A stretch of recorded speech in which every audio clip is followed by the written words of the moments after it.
और ये बहन मायावती जी पे कहते हैं विश्वास ही नहीं है। ये कौन, अखिलेश जी कौन होते हैं विश्वास न करने वाले?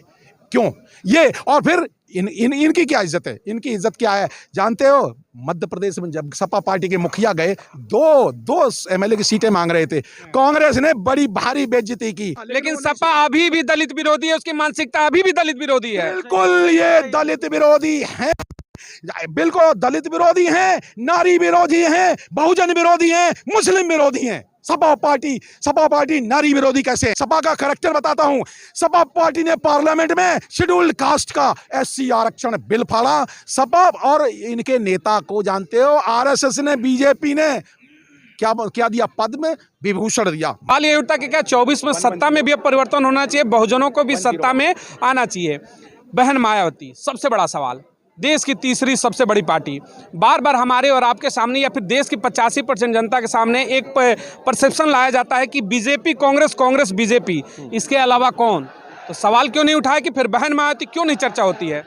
दरअसल इस ब्राह्मणवादी मनवादी मीडिया ने और आजकल मनवादी सोशल मीडिया ने कभी भी निष्पक्ष रोल नहीं निभाया। जब बाबा साहब अम्बेडकर जब बहुजनों की लड़ाई लड़ रहे थे, तब बाबा साहब अम्बेडकर के विरुद्ध खड़े हुए थे और गांधी के पक्ष में खड़े हुए थे, और बाबा साहब अम्बेडकर को देशद्रोही तक सिद्ध कर दिया था। उस समय जब बाबा साहब पूना पैक्ट की लड़ाई लड़ रहे थे, तो बाबा साहब को डिस्क्रेडिट किया, और फिर मान्यवर काशीराम साहब को डिस्क्रेडिट किया।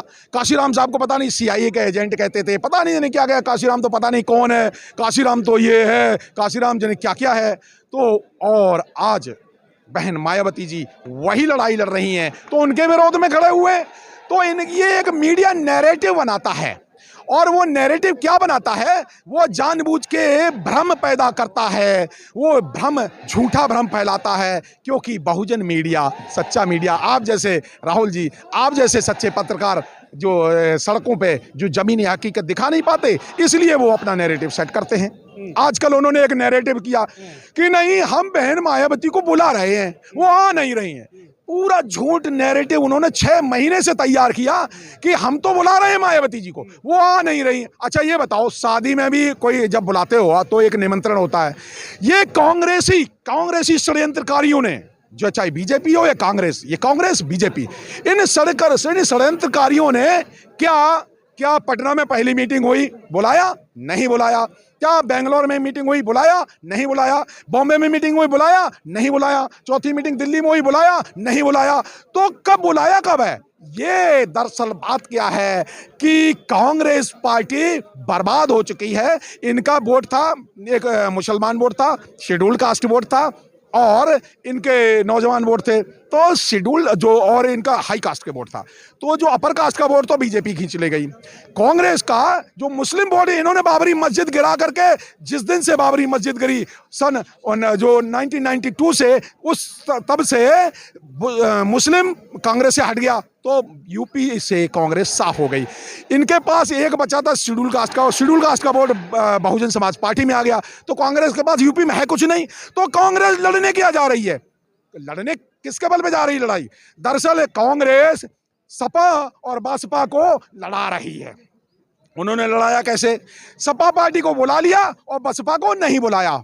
इंडिया गठबंधन कौन सा गठबंधन? क्या इंडिया के बाहर है यूपी? क्या इंडिया के बाहर है यूपी? नहीं। और यूपी भारत का सबसे बड़ा स्टेट है, और वो उसकी 80 पार्लियामेंट की सीटें हैं, और उस 80 पार्लियामेंट की सीट में से बहुजन समाज पार्टी को बुलाया नहीं। किस बात का इंडिया गठबंधन? देखिए, इंडिया गठबंधन की आपने बात की, एक सवाल उठता है कि राहुल गांधी कहते हैं कि जब सरकार में आएंगे 24 में, तो हम जातिगत जनगणना कराएंगे। सुनिएगा, जातिगत जनगणना का मतलब कि आप उस जाति और समाज को, पिछड़े समाज को हक हुकूमत देना चाहते हैं। तो बहन मायावती को प्रधानमंत्री का चेहरा घोषित कर दो ना, इंडिया गठबंधन का सबसे बड़ा हक हुकूमत तो यही हो जाएगा। कर दो ना, क्या दिक्कत है? क्यों डरते हो बहन मायावती से? बिल्कुल सही आपने प्रश्न किया। दरअसल ये झूठ बोलते हैं ये कांग्रेसी लोग, ये कांग्रेसी चोर लोगों ने, इन्होंने आरक्षण चुराया। इन्होंने पहले तो बाबा साहब के द्वारा 2 वोट का दिया हुआ अधिकार इन्होंने चुरा लिया। इन कांग्रेसियों ने गांधी के नाम पे चुराया। उसके बाद इन्होंने बहुजन आंदोलन को इधर उधर तितर बितर करके वाम साहब के 5,000 कार्यकर्ता राजीव गांधी नाम के कांग्रेसी ने छीन लिए। तब मान्यवर काशीराम साहब ने कहा था इस राजीव गांधी को रोड मास्टर बना दूंगा और सड़क पे ला दूंगा, और मान्यवर काशीराम साहब ने कांग्रेस की सत्ता गिरा दी। तीसरी बात, आज फिर वही लड़ाई चल रही है। आज वही लड़ाई जो मान्यवर काशीराम साहब लड़ रहे थे पार्लियामेंट की लड़ाई, वही लड़ाई आज बहुजन समाज पार्टी है। तो बहन मायावती जी को ये ना बुला करके कहते बहन मायावती आई नहीं, वो तो आना नहीं चाहती, वो बीजेपी को हराने से। मैं पूछता हूं क्या टीएमसी, जब कांग्रेस क्या टीएमसी से वहां बंगाल में क्यों लड़ना चाहती है, जब और टीएमसी गोवा में क्यों लड़ने जाती है, तब तो ये कुछ नहीं पूछते। ये आप पार्टी जिसका कोई जनाधार छत्तीसगढ़ में नहीं है, आप पार्टी छत्तीसगढ़ में लड़ने जाती है इलेक्शन। ये आप पार्टी का ना गुजरात में, ना राजस्थान में, ना मध्य प्रदेश में कोई भी उनका तो कोई जनाधार नहीं है, तो बीजेपी के लिए परेशान कहता है बीजेपी को जिता रहे। दरअसल बात नहीं है, यही कांग्रेस का षड्यंत्र है कि बीएसपी के अलावा इंडिया गठबंधन में सब आने चाहिए, क्योंकि बीएसपी बहुजन समाज पार्टी तीसरे नंबर की राष्ट्रीय पार्टी है।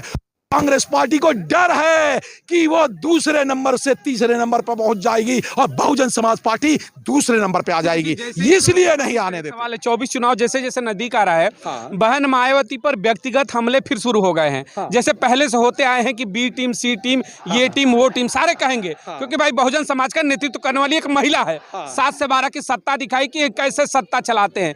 बड़ा सवाल, यूपी के विपक्ष वाले नेताजी अखिलेश यादव कहते हैं कि भरोसा क्या है बहन मायावती को, लेंगे तो रहेंगे कि नहीं रहेंगी। तो सवाल ये उठता है कि सवाल पूछ कौन रहा है भरोसे का, जिसके पिताजी ने खुद आशीर्वाद दे दिया 19 में कि मैं चाहता हूं कि मोदी जी दोबारा बने। सवाल तो ऐसे लोग भी उठा रहे हैं। मैं इन पर सवाल उठाता हूं। मैं डाटा के साथ बात करता हूं। 2014 से जब से बीजेपी और मनोवादी आरएसएस के लोग केंद्र में आए हैं, तब किसका गिर रहा है और किसका बढ़ रहा है, उससे पता चलेगा कौन लड़ाई लड़ रहा है आरएसएस से और बीजेपी से। सिर्फ भारत की 2 पार्टियों का वोट गिर रहा है, एक बहुजन समाज पार्टी और दूसरी कांग्रेस। कांग्रेस का इसलिए गिर रहा है कि कांग्रेस ने बाबरी मस्जिद ढा करके भारत के कम से कम 23 करोड़ मुसलमानों का अपमान किया, इसलिए कांग्रेस सत्ता से बाहर हो रही। कांग्रेस का तो वोट इसलिए गिर रहा है। लेकिन बहुजन सवाल ये है, असली सवाल, कि बहुजन समाज पार्टी गिर रहा है। ये पढ़े लिखे एससी एसटी ओबीसी नहीं जानते, वो इसलिए गिर रहा है कि बहुजन समाज पार्टी ही एक ऐसी पार्टी है जो विचारधारा पर लड़ रही है। और मान्यवर अखिलेश जी की सपा पार्टी को मैं आपको, अब आ चुका आपने प्रश्न गंभीर किया तो गंभीर राजनीतिक उत्तर भी सुन लीजिए। राजनीतिक उत्तर यह है कि मुसलमानों की जब बाबरी मस्जिद गिराई, उसके बाद मुसलमानों, कुछ आरएसएस ने और कांग्रेसियों ने जो के लीडर उनको डिक्लेयर किया मुल्ला मुलायम सिंह कह करके वो ध्रुवीकरण किया, हिंदू मुस्लिम की राजनीति खेली। 20 साल से सब पार्टी उत्तर प्रदेश में मुसलमानों के वोट ले रही है और वो लड़ कभी नहीं रही।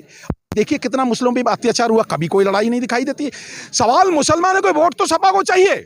सवाल जब मुस्लिम अत्याचार जैसे मुद्दों पर भी चुप रहेंगे, आजम खान जैसे बड़े नायक को जब उस पर आरएसएस अत्याचार करती तो सपा पार्टी क्यों नहीं बोलती?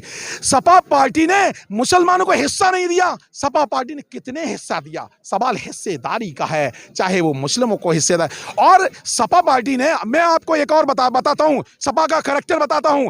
सपा पार्टी ने पार्लियामेंट में शेड्यूल्ड कास्ट का एससी आरक्षण बिल फाड़ा। सपा और इनके नेता को जानते हो, आरएसएस ने, बीजेपी ने क्या दिया? पद्म विभूषण दिया। मैं चौकन्ना हुआ। मैं कहा पार्लियामेंट में क्यों मोदी और ओबीसी लोगों को या शेड्यूल कास्ट और एससी एसटी ओबीसी को पद्म विभूषण दे, तो कुछ ना कुछ मेरा माथा ठनका। मैंने कहा ऐसा क्यों हुआ? तो जब मैंने उसकी खोजबीन की तो पता चला कि मुलायम सिंह यादव ने पार्लियामेंट में जो कहा था, हाँ नरेंद्र मोदी, और 19 का स्टेटमेंट आप देखिए, आप पार्लियामेंट प्रोसीडिंग्स में देखिए, मुलायम सिंह ने 2019 में पार्लियामेंट में कहा, हाँ मोदी जी हम दोबारा आपको प्रधानमंत्री बनाना चाहते हैं। और मुलायम सिंह ने जब सपा बसपा गठबंधन हुआ तो जानते हो सपा की सारी कोई सीटें नहीं आई। उन्होंने हार करके, उन्होंने यादव वोटों को ट्रांसफर करके और यादव वोटों को ट्रांसफर करके गठबंधन पर भी नहीं ने एक बयान दिया। उन्होंने कहा कि मैंने सपा से गठबंधन करके सुधारना चाहा सपा को, लेकिन सपा अभी भी दलित विरोधी है, उसकी मानसिकता अभी भी दलित विरोधी है। बिल्कुल ये दलित विरोधी है, बिल्कुल दलित विरोधी हैं, नारी विरोधी हैं, बहुजन विरोधी हैं, मुस्लिम विरोधी हैं। सपा पार्टी नारी विरोधी कैसे हैं? उनके नेता ने जब एक लेडी पे बलात्कार हुआ तो प्रश्न उठा तो कहते नहीं ये तो ऐसी तो लड़कियों से छोटी छोटी गलती होती रहती है। ये क्या बात है? ये क्या बात है?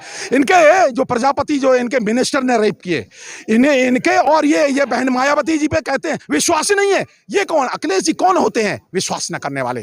क्यों ये? और फिर इनकी क्या इज्जत है? इनकी इज्जत क्या है जानते हो? मध्य प्रदेश में जब सपा पार्टी के मुखिया गए, दो एमएलए की सीटें मांग रहे थे, कांग्रेस ने बड़ी भारी बेइज्जती की। दरअसल बात क्या है तो माननीय अखिलेश जी का मैं सम्मान करता हूं, लेकिन साथ साथ उन्हें अभी बहुजन आंदोलन की जिसको कहते समझ नहीं है, बहुजन राजनीति की समझ नहीं है। अगर सपा पार्टी आई सत्ता में, बहन मायावती जी ने इतनी मूर्तियां OBC, SC, ST, OBC, minority सबकी लगाई मूर्तियां। माननीय अखिलेश यादव की सरकार में, सपा पार्टी की सरकार में पेरियार लड़ाई सिंह यादव की मूर्ति क्यों नहीं लगी? मैं बताओ, मैं प्रश्न पूछता हूं, बड़ा भारी प्रश्न करता हूं सपा पार्टी पे दिल्ली यूनिवर्सिटी से। और सपा के विचारक यही प्रोफेसर लक्ष्मण यादव पे भी यह प्रश्न करता हूं।